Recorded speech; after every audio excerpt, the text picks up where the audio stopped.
बिस्मिल्लाहिर्रहमानिर्रहीम, अस्सलामु अलैकुम। दिसंबर 2013 की बात है। मैं और मेरी वालदा गाज़ियाबाद लाहौर में रहते थे। मेरा कॉलेज में आखिरी साल था। हमारी गुज़र बसर बस ऐसी ही थी कि मैं कॉलेज से आकर मुगलपुरा में एक फ़ास्ट फूड की दुकान पर काम करता था, जबकि मेरी वालदा मुझे नाश्ता बना कर देती, कॉलेज भेजती और फिर लोगों के घरों में काम करने चली जाती। मैं कॉलेज से वापस आता, कपड़े तब्दील करके खाना खाता जो मेरी वालदा सुबह ही मेरे लिए तैयार करके रख गई होती। उसके बाद नमाज़ पढ़ता और फिर उस दुकान पर चला जाता जहां मैं काम करता था। वहां से मेरी वापसी रात 10 बजे के करीब होती। मेरी आमद से पहले मेरी वालदा रात का खाना तैयार करके रख चुकी होती और नमाज इशा पढ़ रही होती या फिर पढ़कर दुआ मांग रही होती थी। हम दोनों माँ बेटा मिलकर खाना खाते। खाना खाने के बाद मेरी वालदा सोने के लिए लेट जाती और मैं अपने कॉलेज का पढ़ने लगता। रात 12 बजे के करीब मैं भी सो जाता। यह हमारा रोज़मर्रा का मामूल बन चुका था और इस पर अमल करने में हमें कोई दुश्वारी भी नहीं होती थी। मगर इस मार सर्दियों का आगाज़ हमारे लिए कुछ ख़ास अच्छा नहीं था। ठंड लगने की वजह से मैं नमूनिया का शिकार होकर बीमार हो गया। शुरू में तो शहद और अंडे से मेरी वालदा मेरा इलाज करती रही, मगर जब सेहत में कोई बेहतरी नहीं आई तो मजबूरन मुझे अस्पताल ले जाना पड़ा। मेरे सेहतयाब होते होते घर में मौजूद जमा पूंजी खर्च हो गई, बल्कि उल्टा मेरी वालदा कुछ मकरूज़ हो गई। ऊपर से घर का किराया भी देने का वक्त आ गया। हम लोग दोहरी परेशानी का शिकार हो गए, लेकिन किस्मत हम पर मेहरबान हुई। लाल पुल पर मौजूद गोरमे बेकरी के साथ जो गली अंदर जाती हैं, वहाँ एक बहुत बड़े ब्यूरोक्रेट मुकीम थे। उनके घर में शादी का फंक्शन था। मेरी वालदा जिस घर में काम करती थी, उनके रेफरेंस से हमें उस शादी वाले घर में काम मिल गया और सिर्फ 3 दिन में हम माँ बेटे ने मिलजुल कर सारे घर की सफाई कर दी। घर के हमकैनों की मर्ज़ी के ऐन मुताबिक सब कुछ सेट कर दिया और अपनी उजरत लेकर फारिग हो गए। शादी से एक दिन कबल ब्यूरोक्रेट के मुलाजिम ने एक बार फिर हमसे रब्ता किया और लोगों की सेवरेज की नाली बंद थी और उस वक्त स्वीपर का मिलना मुहाल था। इस ब्यूरोक्रेट की तरफ से हमको नाली साफ़ करने का कहा गया। मैंने साफ इनकार कर दिया, मगर मेरी वालदा दूर अंदेश थी, मुस्तकबिल के ख़तरात से आगाह थी। मेरे मना करने के बावजूद उन्होंने वो काम पकड़ लिया और इस सेवरेज की गंदी नाली की सफाई कर देने की मजदूरी 7,000 रुपये तय पाई। मैं और मेरी वालदा नमाज और के बाद गए, उस नाली की सफाई की। अपना काम मुकम्मल करने के बाद मालिकान को चेक करवाया, उनका मुतमईन करने के बाद उजरत ली और घर वापस आ गए। जब हम घर पहुँचे तो नमाज असर का वक़्त ख़त्म होने वाला था। जल्दी नहा धोकर नमाज हसन अदा की। अब दिली तौर पर मैं और मेरी वालदा मुतमईन थी, क्योंकि हम लोग घर के किराए का बंदोबस्त कर चुके थे, जो उस वक़्त हमारे लिए बाज़ार सबसे बड़ी परेशानी थी। नमाज पढ़ने के बाद फारिग होकर बैठे ही थे कि मस्जिद में ऐलान हुआ। कोई गरीब औरत अपनी कैंसर ज़दा बेटी के हमरा मस्जिद में आई हुई थी और लोगों से माली तावन की अपील कर रही थी। मेरी माँ को जो 7,000 रुपये वहाँ से मिले थे, उन्होंने वो वैसे ही मेरे हाथ पर रखी और कहा कि जाओ जाकर उस मजबूर खातून को दे आओ। मेरे लाख मना करने और ज़िद करने के बावजूद मेरी वालदा अपनी ज़िद पर अड़ी रही और कहते रहे कि इन पैसों पर हमसे ज़्यादा हक उसका है। जबकि मैं दिल ही दिल में वालदा से नाराज़ था, लेकिन उनके हुक्म को टालने की जुर्रत नहीं कर सकता था। लिहाजा पैसे हाथ में पकड़े और जाकर उस खातून को दे दिए और उल्टे पाँव वापस मुड़ाया, क्योंकि मेरी नज़र उसकी बेटी पर पड़ी थी, गर्दन से थोड़ा नीचे, जिसकी जल्द फटी हुई थी और कोई एहसास दिल इंसान उसको एक बार देकर दोबारा उस पर नज़र डालने की जुर्रत नहीं कर सकता था। मैं घर पहुंचे ही था कि मगरिब की अज़ान शुरू हो गई। मगरिब की नमाज के बाद मैं रात का खाना बनाने के लिए अपनी वालदा की मदद करने लगा। इसी दौरान मालिक मकान आ गया और उसने किराए का मुतालबा कर दिया। मेरी वालदा ने उससे थोड़ा सा वक़्त मांगा, अगर हमें कुछ दिन की मोहलत दी जाए तो हम उसे किराए का बंदोबस्त करके दे देंगे, और साथ ही बताया कि हमारे पास किराए के पैसे थे, लेकिन अभी थोड़ी देर पहले मस्जिद में एक मजबूर खातून आई हुई थी, हमने वो पैसे उस खातून को दे दिए हैं। मेरी वालदा की बात सुनकर मालिक मकान तंज यहाँ से हंसा और कहा कि तुम इतनी एहसास दिल की हो तो जाओ जाकर चौक में बैठो, अगर घर में रहना है तो अभी किराया देना पड़ेगा।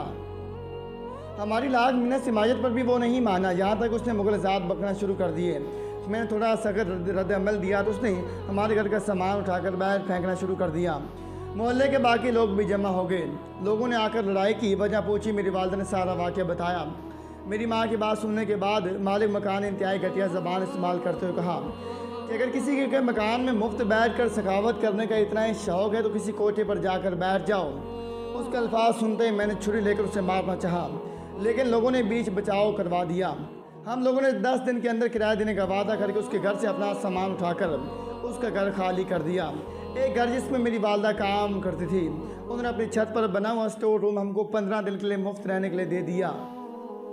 साहब का घर के मालिक का कर्ज उतारने की खातिर मैंने तालीम को खैराबाद कहा और पूरा दिन मेहनत मजदूरी करना शुरू कर दी।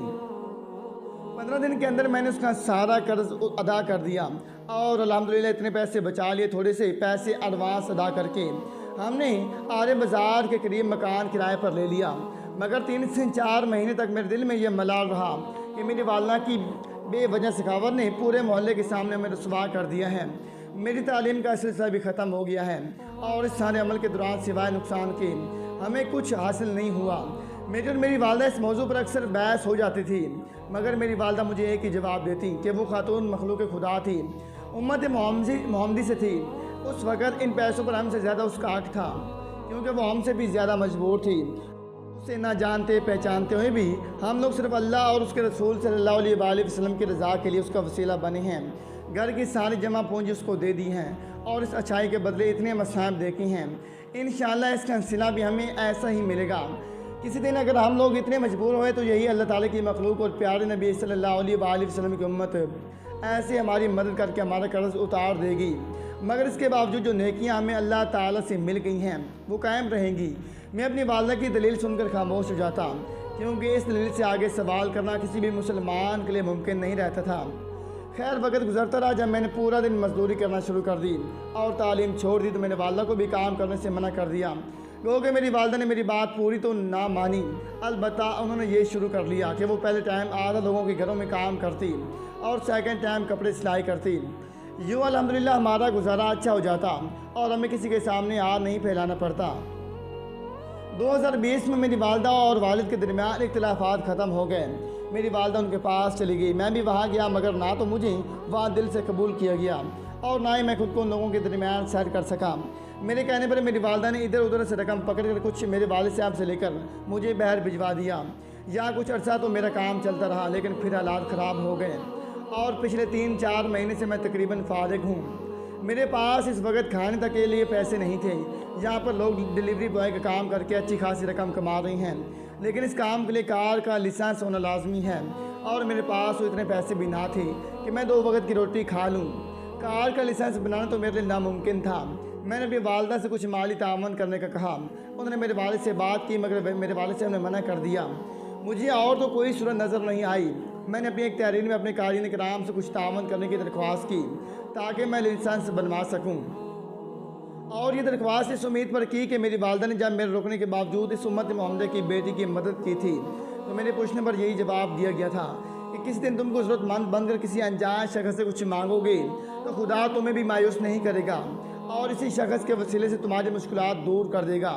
आज जब मैं सख्त तरीन मुश्किल से दौर से गुजर रहा हूँ तो मैंने आप लोगों से अल्तजा की, मगर लोगों ने बजाय मेरी मदद करने के मुझे इनबॉक्स में आकर गालियाँ देना शुरू कर दी, झूठ और धोखेबाज कहना शुरू कर दिया। मेरी अपनी माँ नबी करीम सल्लल्लाहु अलैहि वसल्लम और अल्लाह से बस एक ही सवाल है कि मेरी बारी ऐसा है क्यों। मुझे ना तो कोई गालियाँ देने वालों से गिला है और ना ही मदद करने वालों से। बस मेरी दुआ है कि अल्लाह ताला किसी को किसी का मोहताज ना करे। आमीन सुम आमीन। सईदा हुनैन फातिमा की फैमिली पाकिस्तान बनने से कबल इंग्लैंड मुंतकिल हुई थी। यूँ वो तीसरे नस्ल से वहाँ ही आबाद थी। अलबत्ता पाकिस्तान बन जाने के बाद उसकी फैमिली पाकिस्तान आने जाने लगी थी। उसके दादा ने उम्र के आखिरी हिस्से में पाकिस्तान मुंतकिल होने का फ़ैसला किया और यहाँ कराची में कारोबार के मुतालिक मालूमात लेने लगी।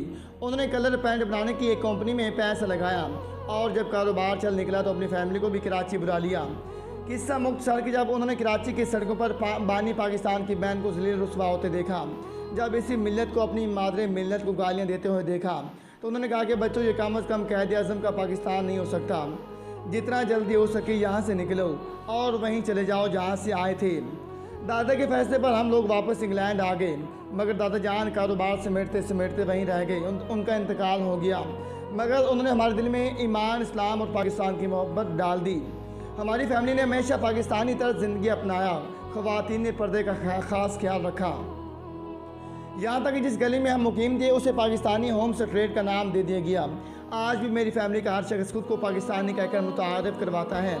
खैर मैंने तालीम मुकम्मल की और शादी के बाद पेरिस मुंतकिल हो गई, जहाँ मैंने बैंक में मुलाजमत इख्तियार कर ली।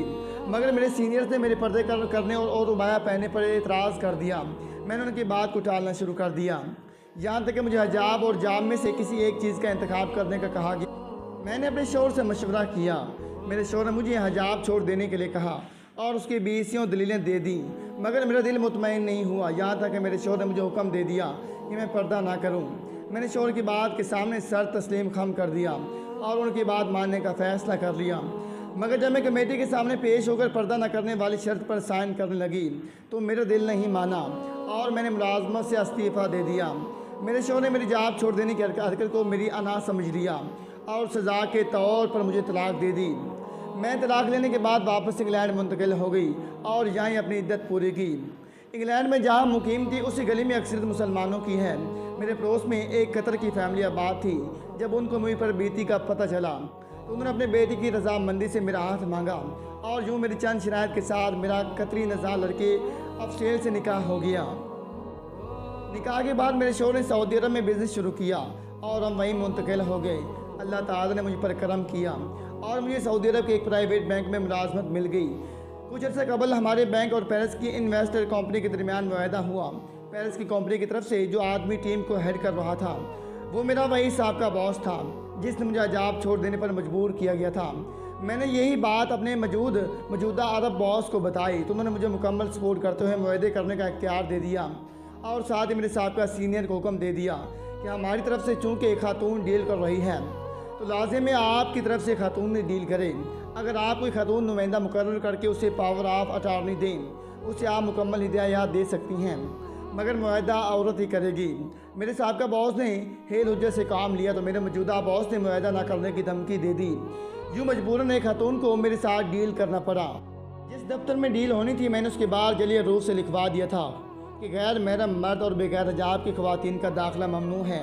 साथ ही सिक्योरिटी गार्ड को इस बात पर अमल दरामद का भी कहा। जब खातून मुझसे डील करने के लिए पहुंची तो इस नोटिस को नज़रअंदाज करते हुए मेरे दफ्तर की तरफ बढ़ी। सिक्योरिटी गार्ड ने उनको रोककर नोटिस की तरफ तवज्जो दिलाई। साथ ही खातून को हिजाब के लिए उबाया भी दिया जो मजबूरन उनको पहनना पड़ा और तब डील साइन हुई। जब मेहमान चले गए तो मेरे बॉस ने मुझे पेरिस वाली जॉब छोड़ने पर दाद दी और कहा कि याद रखना इस्लाम और ईमान की खातिर दी गई हर कुर्बानी की जज़ा है। तुमने मुलाजमत की कुर्बानी दी, अल्लाह ताला ने तुमको बेहतरीन मुलाजमत दी। शोहर के बदले बेहतरीन शोहर दिया, मुल्क के बदले बेहतरीन मुल्क दिया। इसके बरकस अगर तुम महज दुनियावी फ़ायदे के लिए अल्लाह के हुक्म को नज़रअंदाज करती तो शायद दोनों जहानों में दुदकारी जाती। मैंने अपने बॉस की बात से मुकम्मल इत्तफाक किया।